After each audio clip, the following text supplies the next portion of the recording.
트럼프 대통령과 김정은 국무위원장이 꼭 8개월 만에 다시 베트남 하노이에서 만났습니다. 어색함은 금세 깨졌고 화기애애한 분위기 속에 만찬을 나눴는데요. 북미 두 정상 모두 2차 정상회담의 성공을 낙관했습니다. 이른바 꿈의 통신으로 불리는 5세대 5G 서비스가 세계 최초로 국내에서 첫 상용화에 들어갔습니다. 스마트폰으로 음성이나 데이터를 주고받는 시대를 넘어서 인공지능이나 자율주행차 같은 최첨단 서비스가 우리 일상에 성큼 다가올 것으로 보입니다. 66년 동안 낙태를 범죄로 규정한 형법 조항에 대해 헌법재판소가 헌법 불합치 결정을 내렸습니다. 이제 국회는 대체 입법을 해야 합니다. 헝가리 부다페스트에서 한국인 관광객들이 탑승한 유람선이 침몰했습니다. 한국인 기준 7명은 구조됐지만 7명이 숨졌고 19명은 실종된 상태입니다.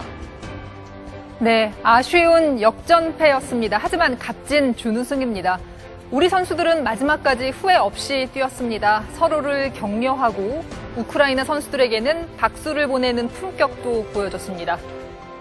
비무장지대 DMZ를 방문한 도널드 트럼프 미국 대통령이 오늘 김정은 북한 국무위원장과 보신 대로 판문점에서 만났습니다. 66년 전 정전선언이 맺어졌던 역사적인 현장에서 북미 양국 정상이 마주한 건 이번이 처음입니다.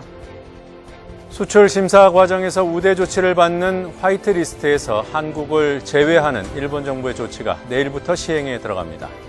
반도체 소재 3개 품목의 수출 규제에 이어서 한국에 대한 일본의 두 번째 보복 조치를 할 수 있습니다. 정부가 한일 군사정보 보호협정을 종료하기로 결정했습니다. 표현은 종료지만 파기하는 겁니다.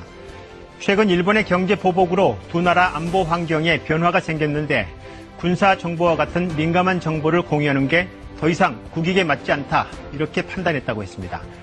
한일 두 나라 관계 그리고 한미일 동맹 관계에도 앞으로 파장이 예상되고 있습니다.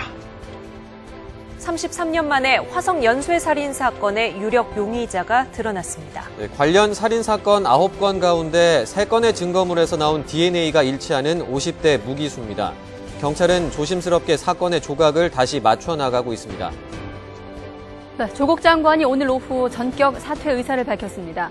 지난달 법무부 장관으로 임명된 지 35일 만이고 오늘 오전 2차 검찰개혁 방안을 발표한 지 3시간 만에 전격 사의를 표명한 겁니다.